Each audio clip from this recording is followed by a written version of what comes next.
I don't know if I missed the boat. I've definitely had people try to slide into my DMs, and I've definitely had like dudes like I have had dudes come at me on LinkedIn. I've had dudes come at me on Facebook, like on all of the platform. I'm gonna be real. The only one out of social media someone to try and holler at me that's ever worked is the one who hollered at me on LinkedIn, which Wow, says that's your love language. For sure. And you were also correct originally, too, that I did work at Instagram at the time. And so, oh my goodness. You know, you will never know fear in the way that I did of sending a nude through Instagram while you work at Instagram. And so, You're like, oh, Tommy's going to have to review this. I know.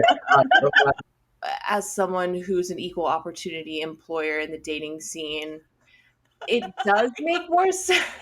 It does make more sense to meet a woman online because, especially with like just the precedent of how women show up in public spaces, we're not often the ones making proactive advances romantically towards people. So No, what I'm hearing is to fall in love is to disregard all safety rules. Is what I'm getting. almost. Look, Share your location. yeah, with someone else. But little did I know that that was just the price he was paying for rent for the next 3 days. Because Tyler was commuting from Central Valley to come on our little date. Yeah, and then I stayed and we hung out for like 3 days after true. that. So it was 3 days. Yeah. So you guys took it really slow once you we met. U-Haul lesbianed it. I know, I was gonna say, like, that's the wrong side of the spectrum, buddies. Yeah. That's the lesbian first date. For sure. But Tyler has a lot of lesbian in him, honestly.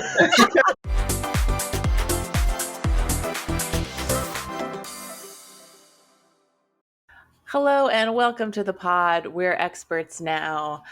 I'm wearing my cute lightning bolt earrings. That's for the viewers. Jackie's wearing a sassy black peak top that I'm loving. And if you're not watching, you're missing out. Check us out on YouTube. Don't forget. I'm your host, Rebecca. I am your other host, Jackie, and this is We're Experts Now for another week. Here we are.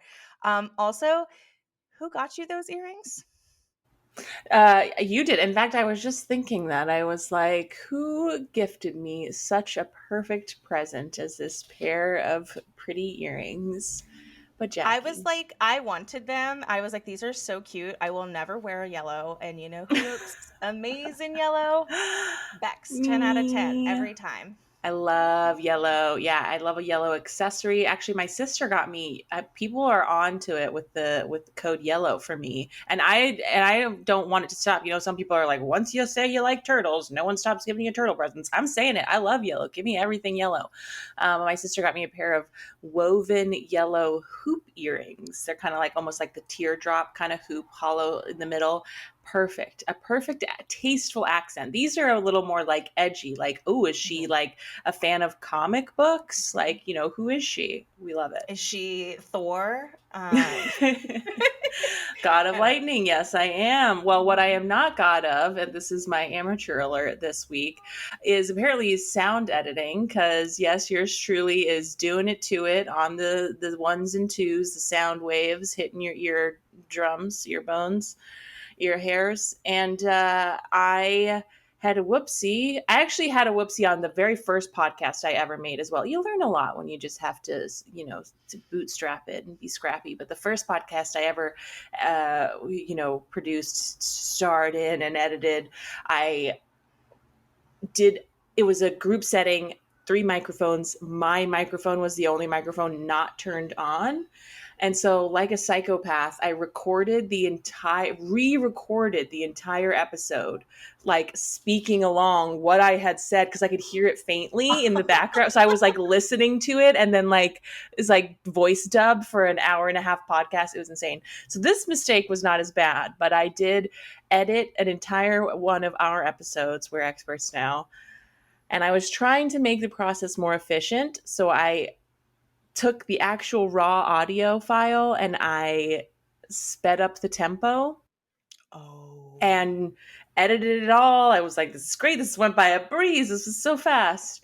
And then realized that you can't slow it back down and maintain audio quality. So that I had to re-edit the entire episode. But now I know the trick of how you can change your playback speed as opposed to editing the audio itself. Oof.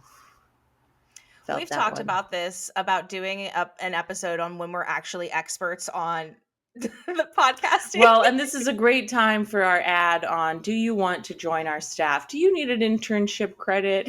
Come edit our pod. We are accepting applications. And when I say applications, if you email us, we'll take you. So email us at we'reexpertspod@gmail.com. Oh, Exactly. man. So that was a fun learning moment. But now I know very well the difference between playback speed. And of course, it does set off red flags. Any audio, any beginner level audio editor will know. You want to do as little to your raw audio as possible. Yeah, I You mean, want I'm you gonna want be the real. recording settings to be perfect, and then you just record and you edit for content. I'm gonna be real. I so over edited so hard, and I edited the wrong things. And I remember, like, I like edited some, and then you were like, "Oh, this is okay. Here's some pointers." And then I like edited it some more, and then you were like, "Okay, a couple more pointers." And then like I edited like 8 episodes, and then we didn't talk for a while. And then you listened to them, and you're like, "Jackie, these are awful," because I just kept adding on. No. It's just Well, I that kept adding there's on. Instead of like learning a new yes. skill and like just doing that in moderation, I was like, "Oh, I know this new skill. I'm going to do it every single place that I can." I think And the it key was to audio too editing much. is restraint. As little as you can do, that's better. Because you want Yeah, and audio see, video. producing. Because it's like it's like an ounce of prevention, pound of cure kind of thing.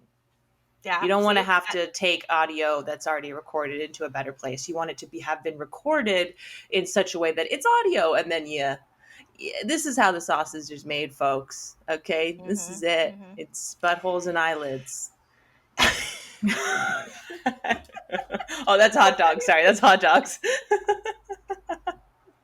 No, I can never have a hot dog again. I just bought hot dogs today. I haven't had them in so long. I'm going to make my famous beanie weenie Buckley recipe, where it's mac and cheese, hot dogs, barbecue beans. Mwah. There you go, family recipe. That's white trash cooking for you, y'all. You said it, not me. Not that my family's any better, but here we are. Beanie weenie Bucky recipe. And where are we this week, Jackie? Speaking of beanie weenies. Okay, we're leaving that trailer park. Okay, we are stepping right outside that trailer park, and we're going to the land of social media influencers. Right? We're not even asking how do you become a social media influencer, because obviously we already know we're thriving podcasters. We are doing it. We are living it. Everyone knows our name. But the problem that we cannot figure out as of yet is a love story. And our guests this week are going to tell us about their social media love story. And oh my God. So we cute. love a little story. It's going to be good. I will say that I'm going to also make them give us some pictures so that we can add those into our social media posts and our YouTube, because they also always do coordinated outfits that are like handmade and precious. Okay, goals. Like, we all want to fall in love with someone who's not a catfish, who looks like their pictures, the long distance emotional love affair. And yes, we want to match. Is that so much to ask? For you and I, it is, apparently, but I know, listeners, let me inform you. We're wearing black, we're wearing white. We can't get it together. We cannot. But these two have. So I will share the little bits that I do know, right? So one of our guests is going to be my friend Tyler, and shout out to him because he was the Pride director right after me in Sacramento. So him and I have trauma bonded. There are very few people who can understand the torture that we have been through. And Tyler is one of those people. So Tyler, who always has a beautifully curated social media, met his partner on Antonio on social media. How Where? How did Wow. they connect? How did they even find each other? I have no idea. It's definitely more beautiful and special because there's, a gay connection here, but it also makes more sense in a way because, and this is something I've experienced with online dating, no shade, like the apps, like online dating, like organized online dating, I guess, with all the apps. No shade. It's a modern solution for a modern problem. We don't live in small farming, we don't live in small agricultural communities where you marry the best resource provider. We live in a broad, wide world that's connected by the World Wide Web, and I have found that as someone who's an equal opportunity employer in the dating scene, it does make more sense. It does make more sense to meet a woman online because, especially with like just the precedent of how women show up in public spaces, we're not often the ones making proactive advances romantically towards people. And so there is like but with women will immediately go 0 to 60 besties in the bathroom, and so it's like, sorry, are you flirting with me, or are you actually telling me that the toilet paper is out in this bathroom? Like, I'm not sure what's happening here. Do you like my hair, or are we going to be scissoring later? You don't often know. And sometimes that's exciting, you gotta figure it out, and you can have those in the wild moments, but it makes more sense too when it becomes a narrower community to kind of select for that over the internet and kind of get past some barriers because you're like, oh, this is who we are, this is what we're looking for, kind of thing.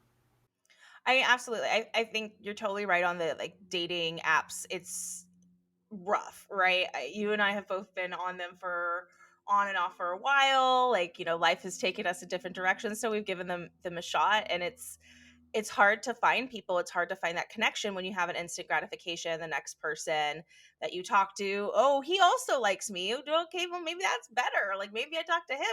Yep. It's hard to really kind of figure out what you want and then go for it.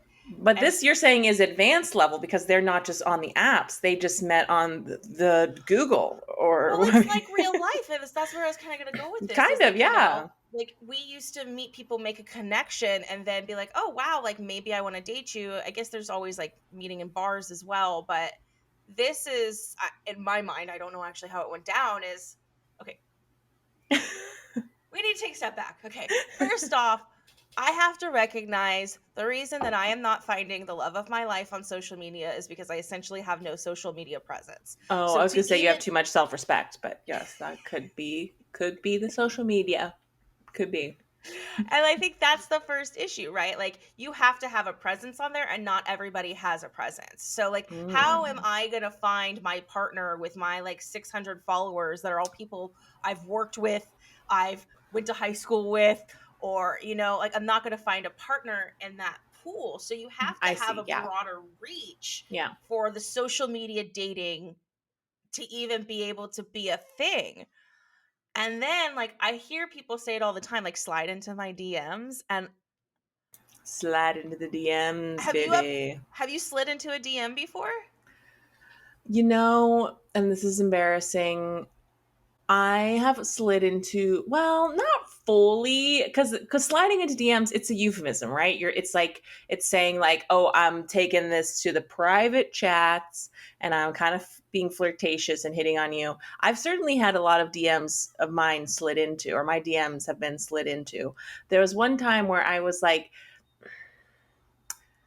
kind of like someone was replying. So on Instagram you have stories, there's like a photo or a video that's 24 hours long and it disappears after that, and I was getting this person who was sending me a lot of likes very consistently on those. And is this someone you've never met before? This is someone I met in person, but I was like, this person's like way out of my league. Like, this would never happen. But I'm getting, and the message, the likes on the story go to the DMs. So I was like, this is like foreplay to the DMs. And then I sent DM messages to DM their foreplay. DM foreplay. Yeah. So then I sent like a message, but it wasn't, I don't think it was forthcoming enough to be perceived as flirting. And we ended up talking about my cat and I don't know if I silence. missed the boat. I've definitely had people try to slide into my DMs, and I've definitely had like dudes like I have had dudes come at me on LinkedIn. I've had dudes come at me on Facebook, like on all of the platform. I'm gonna be real. The only one out of social media someone to try and holler at me that's ever worked is the one who hollered at me on LinkedIn, which Wow, says that's your love language. Well, and we should clarify DM, it stands for direct message. So that's kind of what it is. It's like, yeah, men, anytime they find a way to directly message you, they will. They will, yeah. they'll find a Well, way. and I think that's like the thing. Like, it's never worked for me because most of these people are far away, and I'm not interested in like building a long distance relationship with somebody that I don't know. Like, that's not where I'm going at. So I think it's like how you have access to those people, like that's what I'm like so curious about, because I'm like, did one of the two have like a really big social media presence and like they slid into the DMs and just hoped that person would respond and notice, like, right, like, or do you like build a friendship and like build it up, right, like, oh, we follow each other, oh, like he likes this, oh my god, we both went to the same festival or same band, right, and it builds that way, and then it's like this like friendship that builds into love, or do you just like, slide into that DM and just send a dick pic, a DP? Well, seeing as this has become something substantial, real, lasting, authentic, I would gather that this is like some sort of shared interest, because that is what social media is about. Is like you kind of brand yourself in a way, whether intentionally or not. These are the things I'm posting about. These are the things that are staying on the grid. The grid curation is very key. And so it's like aesthetically something about your interests more than probably just like your bod, but then maybe also that bod. And Can then we go back you for a build on second? that. Why is the grid curation so Oh, important? the grid, Jackie. Let me tell you. And You this is can Instagram, have, right? yes, I guess if they met on Facebook, then The it's top about 8. location, age. What was the thing that you used to message people Oh, on sex, age, chat roulette? location, Sex, age, ASL. location, ASL. age, sex, Yeah. location. Yes, that's what it's about on Facebook. Maybe you could be like, oh yeah, we like the same musicians, we like the same artists. They're posting the same emo poetry as their. No, MySpace was the status update where So you would post your like poetry update through some I lyrics have of a, some I have songs. a sidetrack very quick for us. But when I was about maybe like 11 or 12 is when AOL like really came out to like the masses. It was like the original version. 11 or 12, yeah, maybe 10. And like the first time I got onto chat rooms, like I was like, "Oh my god, I'm allowed doing this. This is so cool. I'm talking to all these people." And then like people would be like, "I am me." And I'd be like, "Yeah, I am me too." Cuz like I thought they were saying I No, am me, like I'm me, and I was like, it's "Yes, DM I'm also 1.0 was instant messenger. I remember my first screen name was Way Cool Becca. Pretty cool of me, if you ask Lucky me. Chance 88." And So, I got my screen name because my BFF, who I won't name her name because she was actually a backstabbing freaking Furburger, is what BFF actually stood for. She made me get one so that I could message her on AOL, and then I was just messaging in chat rooms because she dropped me like a rock. I gave her a BFF necklace, the ones little broken in half hearts, and you each get half of little the heart. heart. She gave hers to Candace. I'm like, who's this Candace and why does she have the other half of my heart? You gave her a Yeah, half a that's heart. weird. This Yeah, that's doesn't, weird. it's Do you want me to fine. get you a half of one of those heart necklaces? You know what? I have a half. I have a I'll get half you a that new half that goes with my half. Thank you, our BFFs. this is why I'm in comedy. Just rejection. Yeah. So and then that's the next thing is like if they just met on like text based only, like Okay. instant messenger. Obviously, I guess they didn't meet on like you're saying like an app, but if it was just something like a chat I think board it or was something, IG. I want to say like Antonia maybe worked for social, what, like Instagram? See, that's what makes the most sense to me because Instagram has the most sort of like flavor, curation, personality. Whereas like, yeah, Facebook is like, I don't know. I actually have, this is my personal connection. I had my one of my like first formative relationships with someone that I met off Facebook. That's it, just Facebook. And it was this One whole of age, my sex, location. Basically, they were like, I'm relocating to your city. I'm perusing the girls in your town. And little unformed brain 17-year-old me was like, I'm special. I'm unique. I'm desired. So I didn't even have Facebook when I was in high school. That Facebook came out Good. the year No, nor the should year anyone. the year after I graduated high school. So I was on Facebook like within the first year, which is still weird for me to think. But what I had was Live Journal. I don't know if you had that, but it was like a journal and like Barely. you It could was make fading friends. out. Yeah, and I still to this day talk to somebody.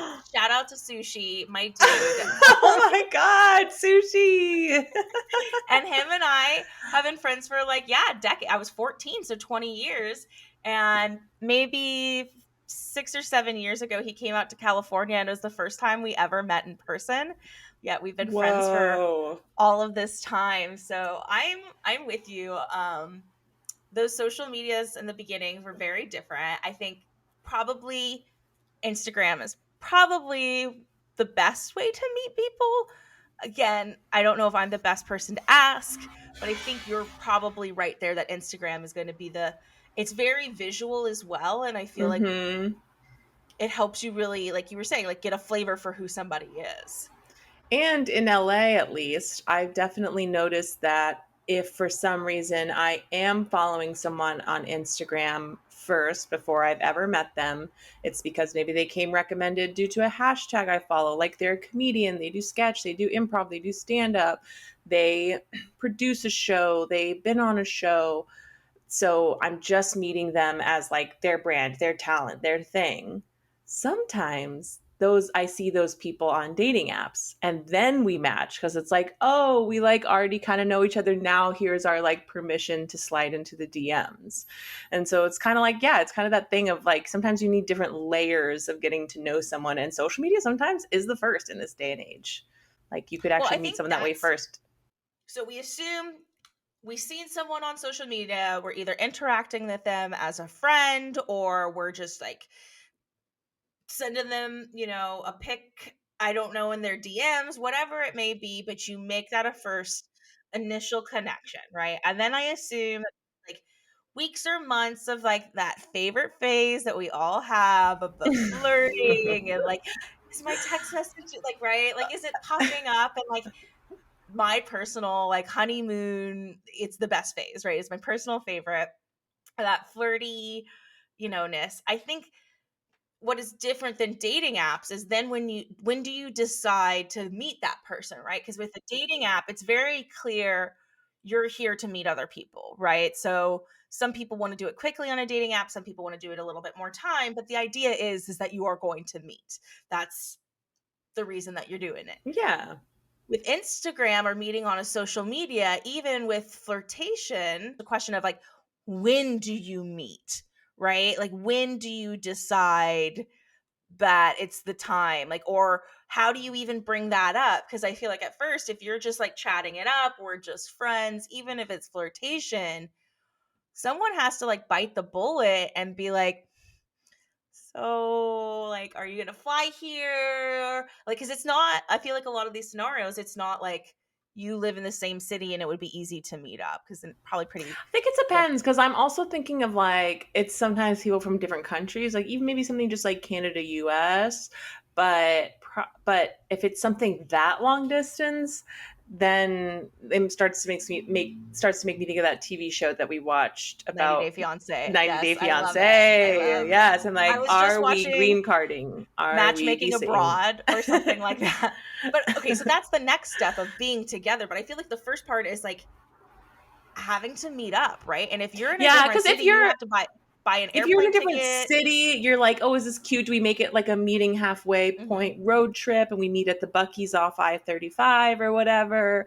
Or is this like we live in different states? One of us is going to Yeah. have to, buy this plane Literally. ticket. And then it's like a hotel. Are you getting a hotel? Are you staying with that Ooh, person? which, Like, yeah, you've got it. And honestly, in a way, it's bringing up so many things that should happen in other relationships where you have to discuss boundaries up front. You have to discuss, like, sexual, emotional, romantic, intellectual, all of those different things, because you're like, yeah, we're going to be putting ourselves in a situation that has fewer escape routes, yeah, and what especially if you like if don't it's like a male click? female relationship. You're Like, like, I've do I want to be gone in a hotel room with this guy? Yeah, like I've gone on like 500 dates where I could have sworn to you that this was the one. I'm about it. He's amazing. And then I go on the date and I'm like, there's zero connection. So it's one thing if I've just freed up my Tuesday night so we can go grab a drink. It's completely different if I have flown to a different city, gotten a hotel room, met up with you, and then, somehow you spit all half your food out when you chew, like you're just spitting it on the table, like I don't know, like God. whatever it may be. That's like, to me, that's really overwhelming to even think about. Also, you really have to be committed, because I feel like in LA, the first 3 dates are just so you can cancel and reschedule. Like, you don't even go on them, You're just like, hey, we both want to not go tomorrow, right? And then you're like, yeah, okay, let's try this again. And then actually that's happening to me right now. I've been someone that I matched with on a dating app, then friend requested me on Instagram. I've deleted the dating app. We're just Instagram friends now, and we've scheduled like 4 dates, and some allegedly this weekend we're finally going on our first date. So takes a long uh time to get to, like, but also it's this thing of like, if you are meeting someone online because of a shared interest, that's kind of also my advice to meeting someone in the real world. It's like, is it rock climbing, is it a knitting club, a reading club, like we both go to the same coffee shop, like it, in a lot of ways, like it's progressive, it's advanced. well, and there's like an ease to it too. Like sometimes you can, like, I've heard of a lot of people like, oh, they were friends with my friend, right? Like you have a Yeah. friend that's we're both commenting on the same picture of Rebecca's on Instagram, right? And then I'm like, oh, you're funny, look at the jokes you're making, and then we start a conversation. Like, I think there is some ease to that, right? There's some similarities with the how we date in person versus how we date online and in social media, but I don't know. I have like so many questions on how you navigate that beginning phases, right? Like, again, dating apps, you know what you're there for. Yes, some people are Yeah. there to sleep with you, some people are there for a relationship, but you kind of know what people are doing there, right? Like some sort of dating. Whereas, like, I feel like it takes a lot of guts to shoot your shot in the DMs, establish that relationship, meet up in person, like take that chance. And I will say about my friends, they have such like a cute, beautiful relationship that you just like want to just like smush their beautiful cheeks every time you see a like amazing picture of them on, social media. So I think they prove that it's worth it and that it's accomplishable, but man, I don't get the inner workings. Yeah, I'm going to have so many questions. I'm so excited to meet them and for love to win and for it to be, shipped on Amazon or whatever. Yeah, and you and I are going to be furiously taking notes. This is I how we find a partner. know. Otherwise, we'll just continue to go on our what did we call them? Our Mexico. It was our honeymoon, our anniversary honeymoon. All in one, Mhm. widower, no, spinster, not widower. We're spinsters. Next year, Our, Caribbean, though. That's what I'm saying. please, I need more tropical in my life. Hmm. Okay. Any last thoughts on how we find love, other than we haven't yet? Let's finally figure it out. That's my thought. Let's be experts.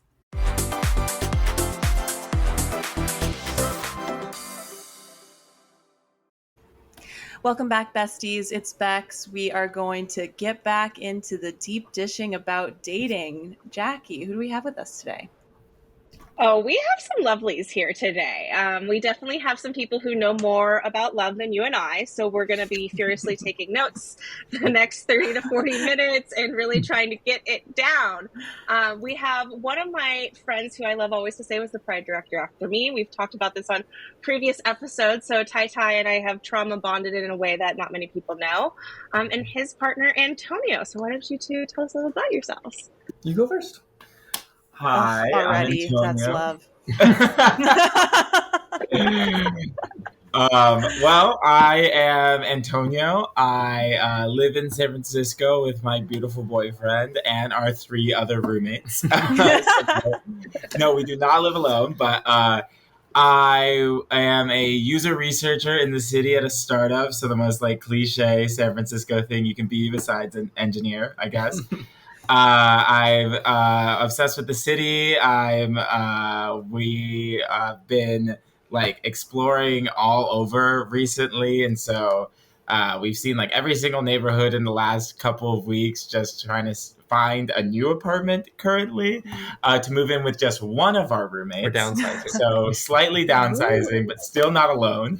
And a little bit more about me. Where are you from? I'm from the East Coast. I grew up right outside of Washington, D.C. in Arlington, Virginia. And then I moved out here after college, and I don't think I would ever go back. I'm a little West Coast boy now, in no small part because of Tyler, probably. And so I never thought I would do like half the things we've done out on the West Coast. I've seen the Central Valley more than I think I would have. I mean, I don't think I would have ever stepped in the Central Valley. So definitely more than I would have otherwise.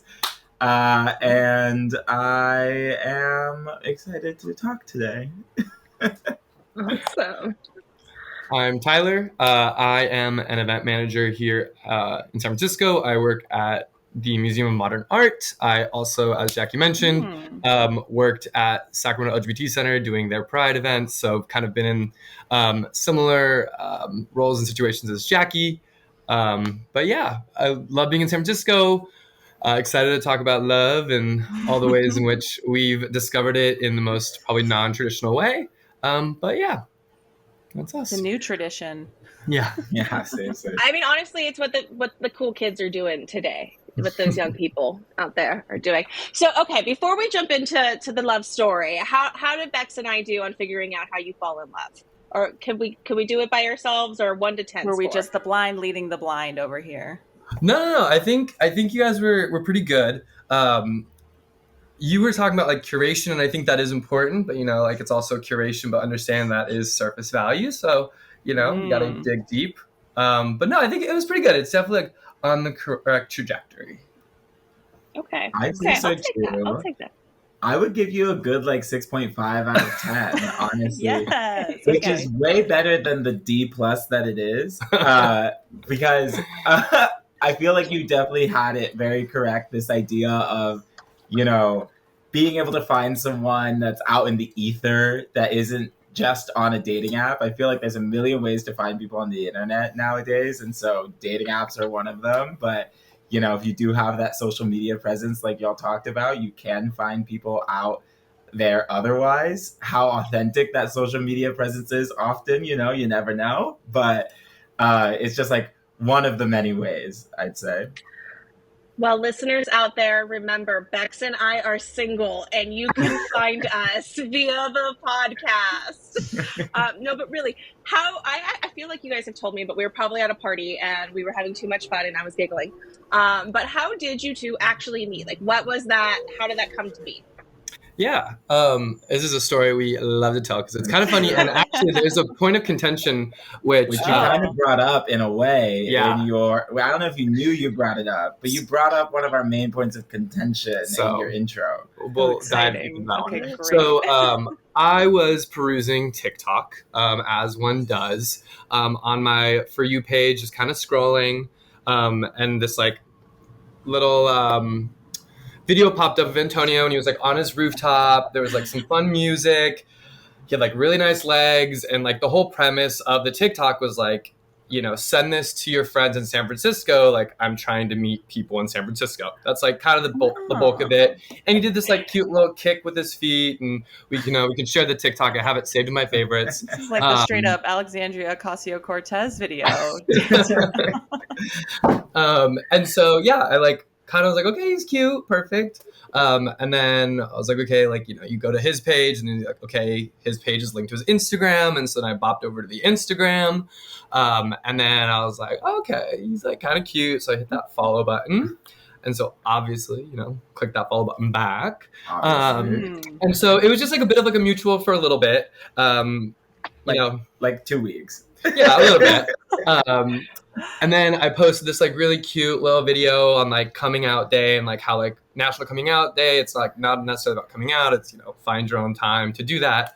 And then well, after Tyler had posted that, I was like, wow, he is so cute, so gorgeous, and so in touch with his emotions. And I really did read the whole thing. You had to click more. You had to click more on that Instagram caption, and you even had to scroll a little bit. Yeah. But it was a really good little post. Yeah, I had like written it in my notes. That's how long it was. Like transfer it to make sure. There were drafts. There were drafts. And you could tell like he'd gone through a little bit of trauma too. And who doesn't love an injured little bird? And so my favorite. No, I mean it's good, If I've been through shit, it's nice to know that someone else has too. And so I told him that I was feeling very gay that coming out day, and that we should go get drinks sometime or something like that, which he describes as me sliding into his DMs. Were you drunk when you sent the message? Was I drunk? On love? I think it was like a normal time. No, I think it might have been like it was like daytime. Which don't discount 2 p.m. Yeah, that's fair. But had you met yet? This is still on the social media. Still virtual. And I should caveat the beginning post on TikTok that he did see. I had moved back to the city post-pandemic and had no friends anymore, which was honestly kind of my perfect scenario. I had this idea, and I told everyone about this. I was just going to be this kind of manic pixie dream girl for a couple months in San Francisco, and I was going to make like a plethora of men fall in love with me. And then I was going to disappear. I was going to go back home, and I had no plans. This was at the end of 2020. I had no plans for 2021. Didn't even know if I was ever going to come back to SF, but I was like, while I'm here, I'm going to fall in love and have the time of my life. It's going to be a little novel. And so to that end, I will say, and I tell people this too, is that, people always say you find it when you're like least expecting or least looking for it, but not in my case. I was very much on a mission, and it happened. Not exactly in the way I thought, because I'm still here, but I was definitely on the hunt. Back to the DM thing, though. So the issue that we have is that he said that I slid into his DMs, but if you go all the way back to our very first messages, which takes a very long scroll, but we did do it one day, I technically am not the first message in there, because Tyler, on a saucy little post that I had made on my story, had reacted with little heart eyes, I want to say, and those showed up in my DMs. So like, is that a DM? Is that a DM? Is the reaction to a story? There were no words. There were no words. Bex knows this more than I do. You're the judge here, Bex. Well, I do. I think it's a gray area, because I don't know if it counts that Antonio slid into the DMs if Tyler already cracked them open with hard eyes. That's true. He walked right into those DMs. He walked right in. He made Can it there easy for me. be sliding? Can you mutually slide? I feel like maybe it was a mutual slide. Maybe, I don't know. I loosened up the situation. He just broke through. Totally. Okay, you were the foreplay to the DM slide. Correct. You set the vibes. You're like, okay, the reception is here. And he was like in like some black grandpa underwear, so something must have been working. It's true, and I still own them. Tidy whities? Tyler has told me to throw them away. Oh no, not the skid marks. Okay. I mean, they're part of our story. They're going to go in the museum one day. Okay, wait. I have another important question. Did somebody, was there a mutual friend that sent you that initial video that, send me your friends in San Francisco, or was it just random that you found it? It truly was the TikTok algorithm saying, this is a gay man that needs friends, and I was like, and I am friendly. So. Ally. The TikTok algorithm is quite the ally. Yeah, but it's also like all the ingredients are there, right? Like you had the intention, like I'm putting myself out there, and that fit you into the community of someone who's like-minded. And then, like you said, like the teacher presents itself when the student is ready, kind of thing. Like, yeah, you're like, oh, I'm flinging my heart open. I don't even need to put all this pressure on a relationship. And it's like, yeah, that's when you find the one that works. So you're not Totally. strangling your See, dating life. I got like I step do. one TikTok out of that. So Yeah, you definitely did. And people always ask, like, is that like a common occurrence? Like, we told our family this, and they're like, is that what people use TikTok for? And I was like, absolutely not, 100% not. It just, the For You page just said this man's gay, and they sent it to me. So Totally. And I will say it does seem like it's probably more common general like social media relationships within the gay community just because you're so on like there's so many gay guys on let's say Instagram especially like posting the hell out of everything that they do. And so I feel like when you talk about having a presence somewhere, gay men are just probably more likely to have that. I mean, how many times have my straight girlfriends shown me like a photo of a guy's Instagram, but the last post was from like 2019, and so it's you get, like being active on there just probably makes everything more likely. well, and I guess that's my next question. Did you have a big following when you sent that, Antonio? No, but you were definitely like you were posting a lot, like especially with TikTok algorithm, which I've like learned is like the more you post, the more traction you get, the more things the algorithm sends it to, and so that's true. you were definitely like trying to get TikTok famous. I was definitely alone and had no friends in San Francisco. Okay, if you go back, That's actually what I was getting. I've had to archive some of those, but I have not archived the one that Tyler responded. It's going in the museum. Exactly. Oh, I God. like also that you needed both, right? Because it's like TikTok is how you found each other. That's the like bridge, but then it's like Instagram is where you get to know someone. Like, what are your and like you said, it might be curated. We don't know how genuine it is, but you're seeing like more of that like curation of what they're putting forward and what they're about. For sure. And you were also correct originally too that I did work at Instagram at the time. And so oh my goodness. You know, you will never know fear in the way that I did of sending a nude through Instagram while you work at Instagram. And so You're like, oh, Tommy's gonna have to review this. I know. Like, I hope that doesn't get flagged. That would literally be the most stressful thing ever. You're just like, you're like, can But I how send was this worth to it? Snapchat? Like anything else? I know. Is it worse that it's on Apple if you're just texting it? I know. Well, So yeah. okay, so then, go ahead. what happened from there? Yeah, so then he asked to get some drinks and such. And so I said, yeah. And then technically, our first date was like notoriously like, Well, not for another 2 weeks though. oh, yeah.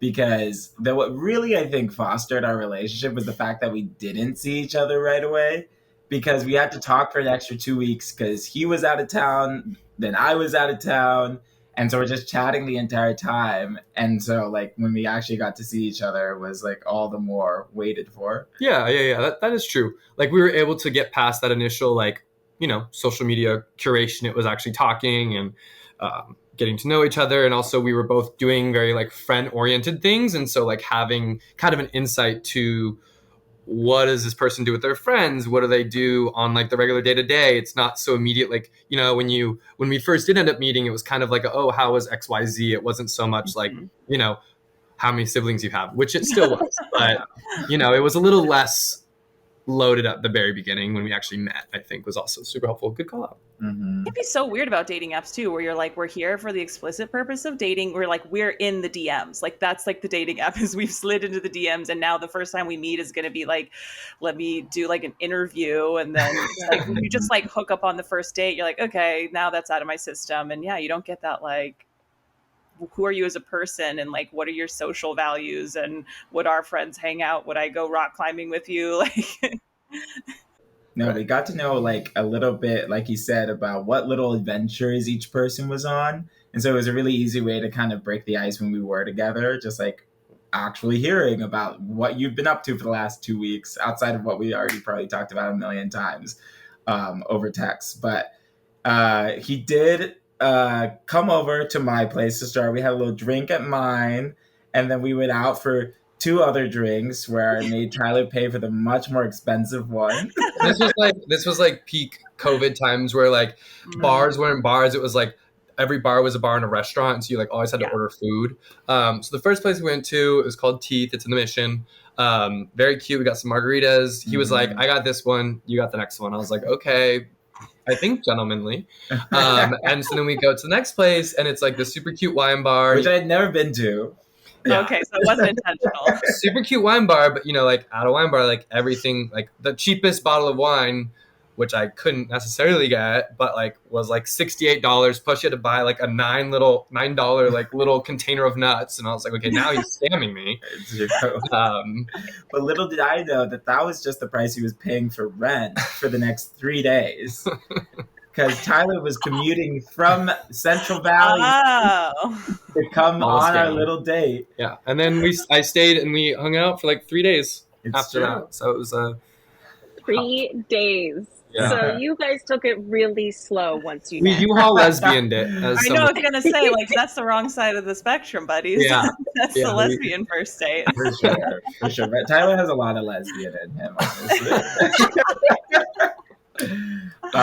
But he did spend 3 days.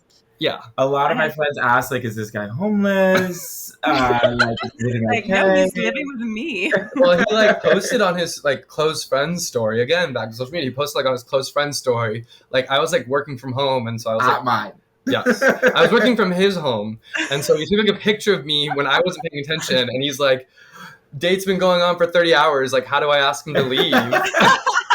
Which was just a joke because I was obsessed. He had a car, which was nice. We got to drive all around the city. We were in Oakland for the second day of our date. Yeah. He was fixing. He had to go get my earring fixed at the piercing shop because he just used me as a car. It's true. It's true. I know. You say car. I'm like, as a relationship. Yeah, that's true. Yeah, and so then like, we had the 30-day date, and it was really lovely. And then I think at some point within the next few days, he was going to Miami and for a month and asked me to tag along. And well, we were here for 2 months first. Were we? Yeah. Oh, I don't remember. We'd seen each other like on and off while we were here, just like going on little dates. I met some of his friends. I threw up in an Uber, like all the fun, classic first couple dates things. Yep. In my mask too, nonetheless. And he has a photo of me, like naked over the toilet, pretty much, on our like second date. Our second date. Oh my god. Your second date 2 months later. Not hanging out. And so like even there was a lot of like fun little chaos. It was when like the world was like kind of opening back up again, and so we got to like just be out and about, which I think that like we were both just so happy to do. And so to experience that together, I think was also kind of a layer of like joy and excitement within this new little relationship. But then I was leaving. Like I said, like I thought I was going to be just this manic pixie dream girl and disappear. And so we were together for 2 months. But then after that, I was going home for the holidays. And then for 2021, I was just going to be like, I had no lease. I was just going to be like half home, half like traveling around, working from home. And so I didn't know exactly where this was going to even go. But then when I had gotten back home after I'd left, when Tyler had driven me to the airport at 4 a.m. and had unpacked my entire apartment and put it in storage for me because I had rolled my ankle the day before. Conveniently. Oh, yeah. Acts of service. Lots of acts Forgot of his service. wallet on the first day, rolled the ankle before moving. And so we had this little whirlwind in San Francisco. But then when I was back home after all of that, I was like, oh my God, I'm texting this guy like every single day. We're like calling every single night, and he's not even my boyfriend. And I felt like such a little doofus. And so I was talking to my family. I was talking to my little brother about this, my like that point, probably like 17-year-old little brother, just about like the whole thing. And I was like, what do I do? And he was like, honestly, like you guys should just be boyfriends. And so I end up. So fast forward, because it's another. I don't know if people consider like Spotify a form of social media, but like it kind of is, because you follow friends, you follow DJs, all of these things. Yeah, and old school romance is making like mixtapes, mix CDs, and now you got to do the playlists. And so what we used to do is there. I think the feature still exists. You can like listen to the same songs at the same time, even if you're not like with each other. And so we were doing that one night, just kind of like listening to music, sharing music back and forth. Which I'm like, this is already so cute. I'm very intimate. Yeah. And then he like texts me. He's like, "Oh, like, are you still listening? Like, just making sure like you're awake." And I'm like, what's going on here? And then like the next song plays, and it's basically a recorded podcast of him talking to me, asking if I could be his boyfriend through our Spotify mutual listings.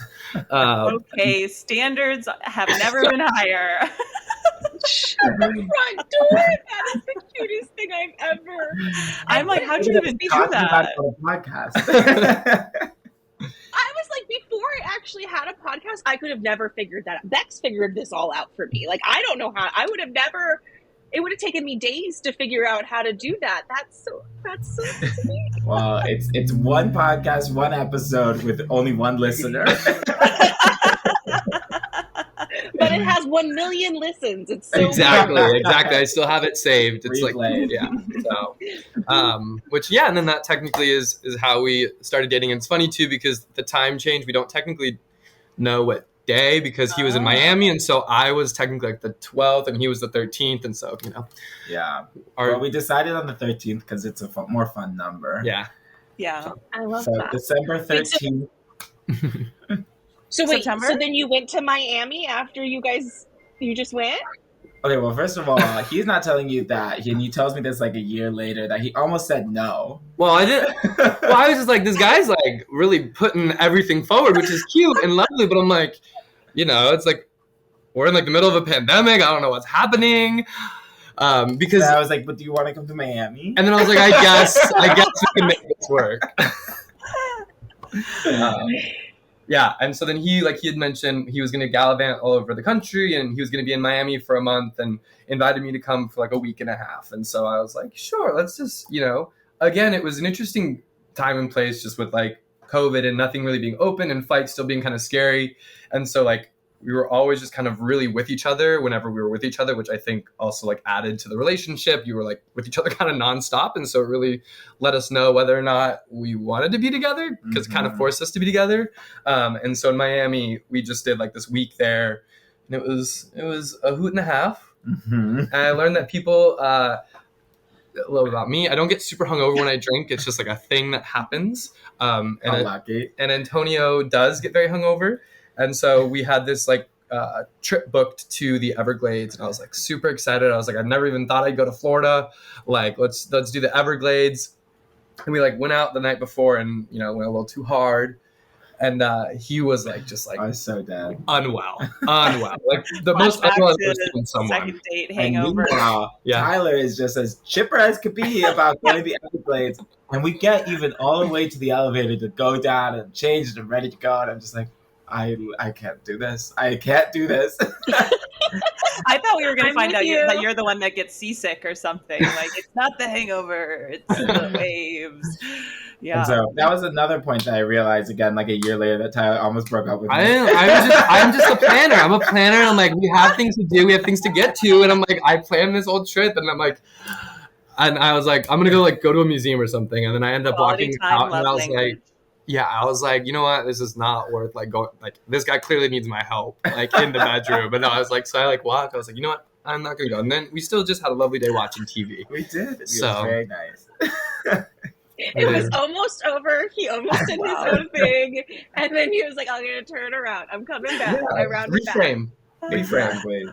But that was the first of like a couple points, the beginning, like first half of 2021, that we were just kind of all over together. We saw each other in Miami. I visited his family in Manteca. We were together for a couple weeks at SF, a couple weeks in LA, then a couple weeks in New York. And so we were like all over the place, essentially living with each other for these weeks that we were all around, which Jen, like, it's funny, like we lived with each other while we were first starting to date, practically, kind of constantly on vacation too.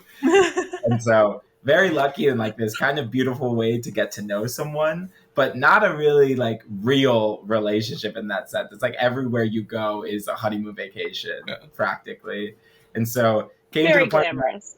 very glamorous. Yeah. Well, until we ended up spending, well, also glamorous in its own right.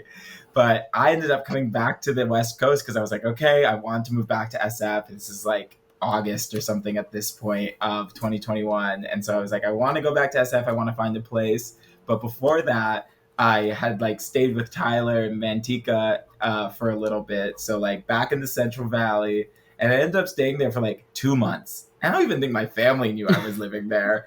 And so I think back to that all the time because I was like, it was some of like the most fun, gorgeous little 2 months of my life, but we were just living like A little suburban. fantasy. So we were like cooking for like my family and grandparents like every day because there's love Manteca, but there wasn't too much else to do. And so, you know. I was making sure his whole family fell in love with me. Definitely did a good job of that. Wait, where's Manteca? Mike Modesto, Stockton, Tracy. Oh, okay. Yeah. It's out here. Yeah, it's like an hour away from SF. Mm-hmm. And so as those 2 months are happening, okay, I ended up thinking to myself, like, we're not only are we, in my head, I just kept on saying, like, oh, we're like kind of living together. Like, it's not like we're actually living together, but we're kind of living together. But after 2 months in Manteca, I'm like, no, we are just living together at this point. There's no like wiggle room around it anymore. And so when I was looking for a place in SF, like at first I was just looking for myself, thinking like, oh, you know, either Tyler will find a place in the city or he'll come visit me from Manteca. Like we'll figure it out. But by the time I ended up like actually officially trying to find a place, I was like, we might as well just live together at this point. And that was only like 8 months into being together. Yeah. That's longer than I usually wait. So, you know what? It just made financial sense to like split rent, you know? So. Yeah. Yeah. You live in San Francisco. Yeah, that's all you need to say. Like, Exactly. you both have really good jobs, you know, like comparatively to like a lot of the United States, you have really good jobs. And you're like, we have 3 roommates. It's San Francisco. Yeah. For the community. Yes. If there's one thing about us is we love a little community. Yeah.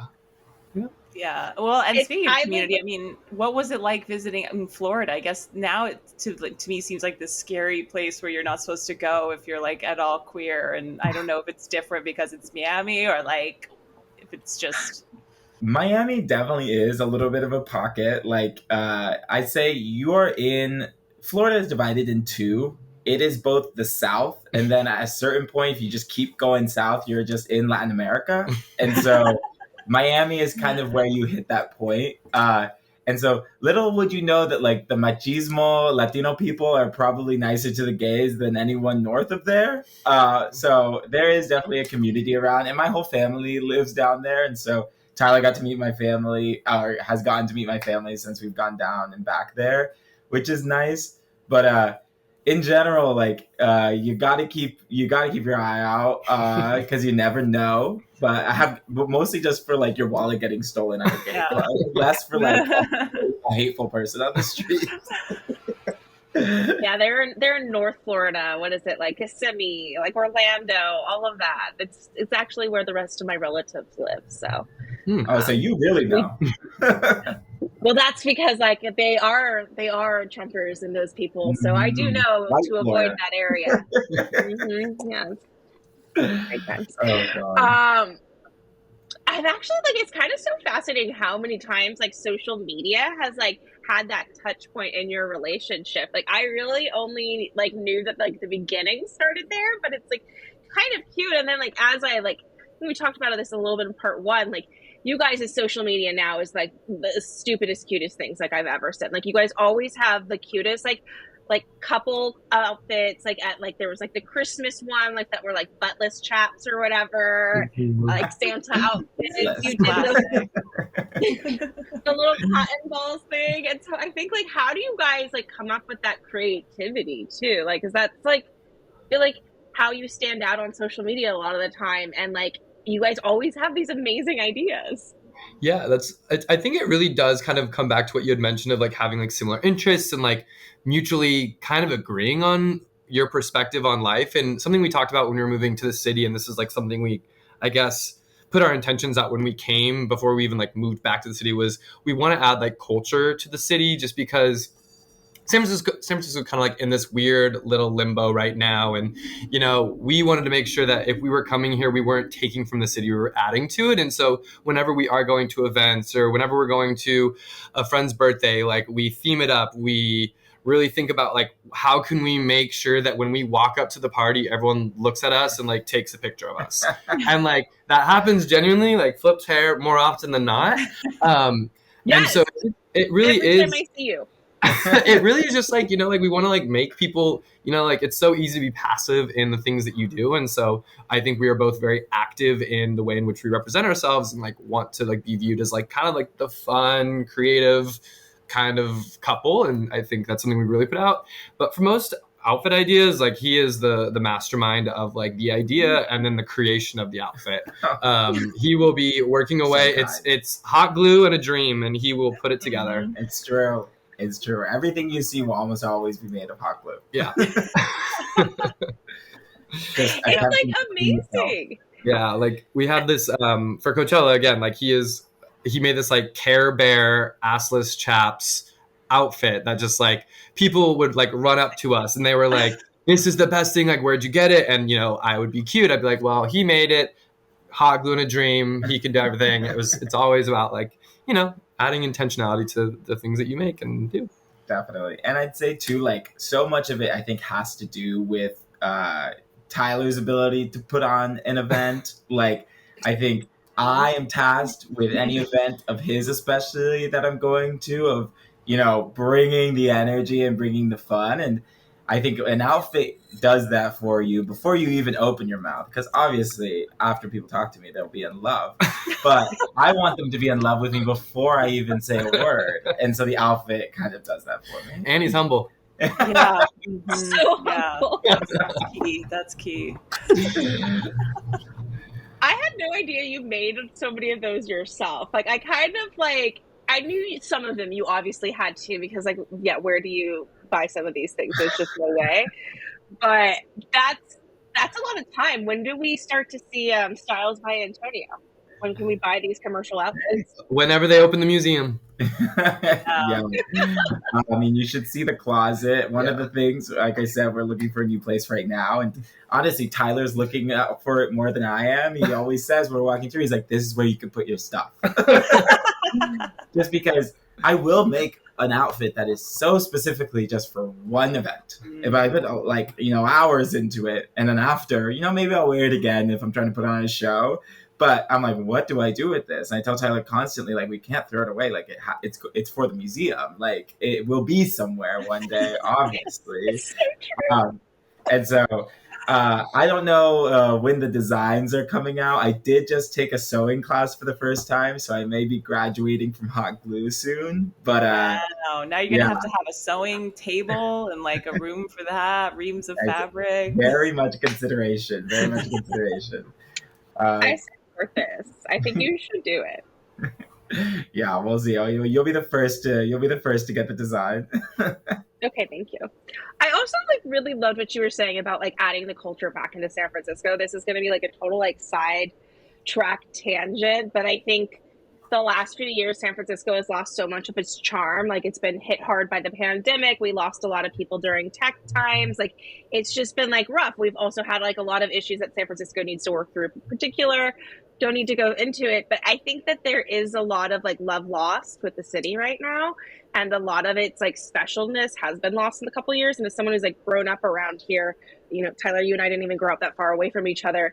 It has lost some of its like sparkle and its shine and its like specialness, right? And I think I just really loved what you were saying about that, like bringing it to San Francisco. Like it's always been this really unique place with so many like different people. Like what you see in San Francisco, you will not see anywhere else in the world. And I just love that that's like the philosophy that you went into moving back to the city with, of like, let's bring it here and let's make it special. Yeah, and it is really pretty too, because the best part is when we are wearing these funky outfits and these costumes that we've made, it's always nothing but loud support. And it's really cute to like, you know, in a lot of places, maybe you couldn't wear again, assless chaps pair of pants made out of fully cotton stuffed hands. But like in San Francisco, people are like just yelling at you and they're like, I love it. And so yes, it definitely has lost that charm, but I think it's also like hungry to have it back. And I think, not that us two are the sole people that are doing that, but I think we, add our little sparkle to it. For sure. I mean, at the end of the day, the city's made up of people, right? And so I think you need people who are kind of pushing for that type of energy. And more than anything, I think SF is going through like a branding problem. What we say all the time is like, what you hear people talk about the city is so far from anything that we ever experience on a day to day. It's like this place that, don't get me wrong, has its many problems, but like that is still so gorgeous and still vibrant, and a place that has so many, one, accepting people, but then people who also want to like have a good time and put on a show themselves. It will be weird as hell. I mean, we were at a kink festival 2 weekends ago, and I'm sitting there watching like all the beautiful craziness around me, and I'm like, where else in the United States at least is this happening? And the answer is nowhere else. And so like there is something that no one else can do but San Francisco, and so I just want to make sure to be a part of that little journey she's on. I love that. Yeah, I bet LA and New York think they're coming close, but they're probably not. They're probably not as like fun and like, I don't know. It's just They're like just not as naked on a street corner. Yeah, it's Right? not on the street. Yeah, It's like- in some like abandoned Payless shoe store. Yeah. Like it's not cute. San Francisco's like, we have shut down six streets of our financial district to have a kink festival. Like that's like the choices that we make, and I do think it's like, yeah, and it always has been so vibrant and so accepting. Like I think I've lived in other places, and I always come back here, and I'm like, I cannot live anywhere else. Like just the people would drive me nuts of like, I don't know, their closed-mindedness. So yeah, Sure. keep San Francisco special. And I think you're right. The culture needs to be here. And then even talking about love, like there's so much love that we have for this city too, and I think it plays such a part in our relationship, either like figuring out things to do, adding to that little fabric within the city too, and then like also finding more people, like building the community. I think something that's interesting about being gay is like more often than not, you and your partner's friends are the same because you're all within this like queer community in whatever city that you're in. And so like, I don't know, growing that together, I think has been like a really special part of our relationship too. You guys have been great. I remember, I don't remember when I first met you, Antonio, but I remember it was some party or another, and everyone was just like, you're going to love Antonio. And I'm kind of like the bitchy one of the group. So I'm always like, sure, you tell me I'm going to love everyone all the time. And then I was like, oh, no, wait, I actually do love Antonio. Antonio's actually like spectacular. So. All right. Any final tips or tricks or things that we should know about the love story or how to make love happen? Just put yourself out there. Literally, nothing new, Both of you have been on like dating apps otherwise, yes? Or no? Like, I had probably more than him. yeah, like not Okay. tremendously. No. Have you met any other friends, maybe even just through social media? You've probably done that more than me. Yeah. Yeah, I think, again, that's actually a really good question to like think about. It's really like about your willingness to meet a stranger from the internet, I think, is really what it is. Because a lot of the times, again, with being gay, like people just kind of follow you because you're gay and like maybe you live in the same city or you have similar interests, and then someone will respond to something, and then like something can then evolve, and then it's like at some point, how do we make this like an IRL, just not a URL? And then like you meet up and then you're like, oh, now we're friends, kind of a thing. So For sure. Love it. Okay, Jackie, are you ready for our dating quiz?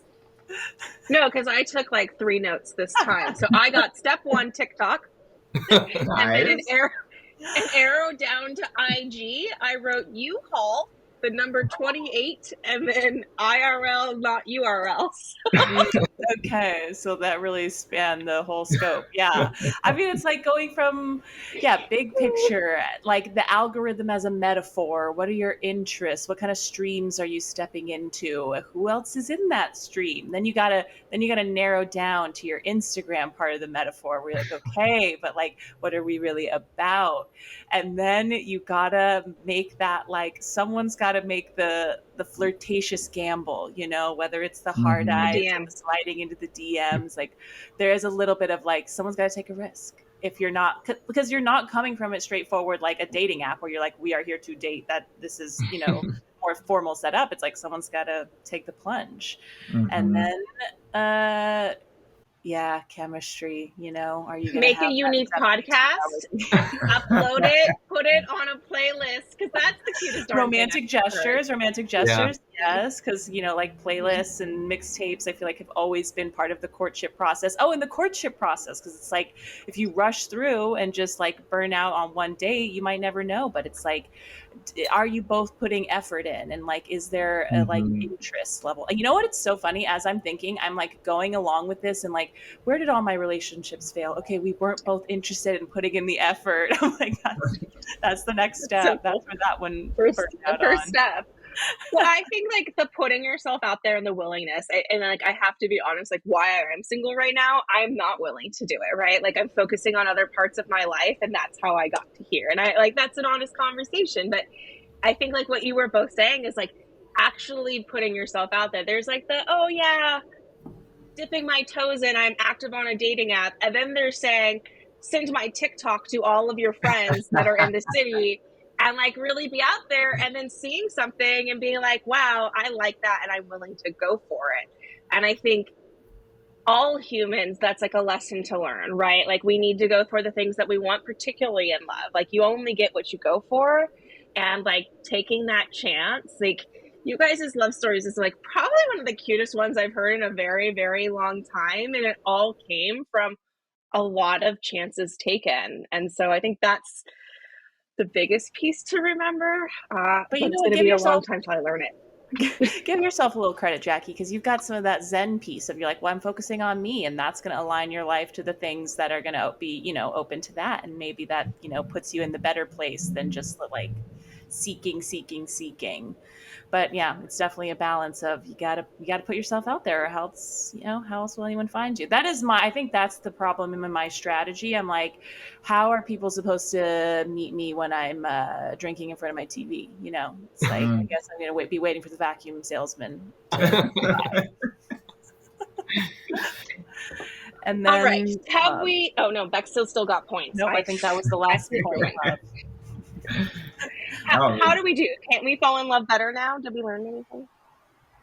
I think so. Genuinely, to me, it's just that like first step that you have to get right. I don't think anyone else could tell you how to get everything else right in love. I think the first thing is just to being open to it and being like unlocking like a little bit of just like that like whatever is kind of crazy inside you, which I think you kind of have to be. We've been told a million times to like not meet up with strangers on the internet, and now that's like what everyone is doing. And so just like kind of accepting it as the weird thing that it is and going in and being like, who the hell are you? Like, let's talk about it. I know your first date was at your house. Yeah. I invited I went in to my house. and I went in. That is It could have been a dungeon. It's like you're not supposed to go to the second location. The second location was your first location. No, so hearing is to fall in love is to disregard all safety rules. Is what I'm getting. Almost. Look, share your location. Yeah, with someone else. Bex and I have each other's location. She forgets I have hers sometimes, but I do. Like, how'd you know I was at Costco? Yeah, I think just be a little like nuts about it. I don't know. Again, like I was on some crazy shit when this was first happening, and I think that that's the reason that I allowed it to happen in the first place, was just because I was like, why not? Like, let's have fun, let's go crazy. And I didn't think it was going to lead exactly where it was going to go. I think if I was to follow some sort of playbook, I would get nowhere. Well, I am going to call you when I'm finally ready for dating, and I'm going to ask what I'm supposed to be doing. For those of the listeners who want to see all of the great outfits that we have been talking about, where can they find you? You can find me at Instagram and Threads, TM, at Antonio from the Block. And feel free to compliment me on all my pictures.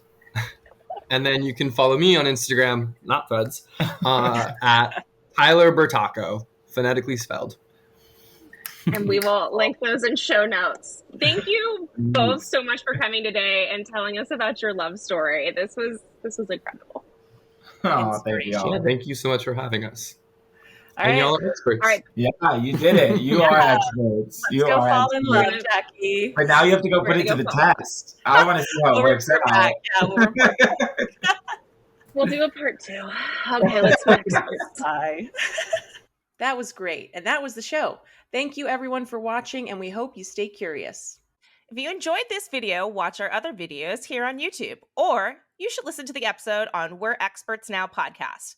Bex, where can they find us? You can find us wherever you listen to your favorite podcasts like Apple Podcasts, Spotify, and iHeart Music. And what if they want to talk to us? If you have ideas for something you want us to investigate, send us an email at we'reexpertspod@gmail.com. That's wereexpertspod@gmail.com.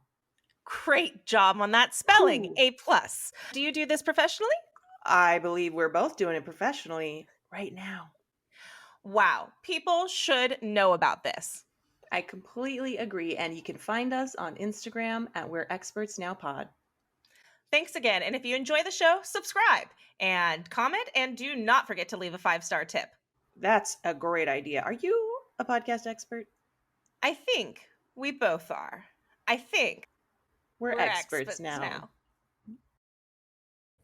This has been a Just Being Better Media production.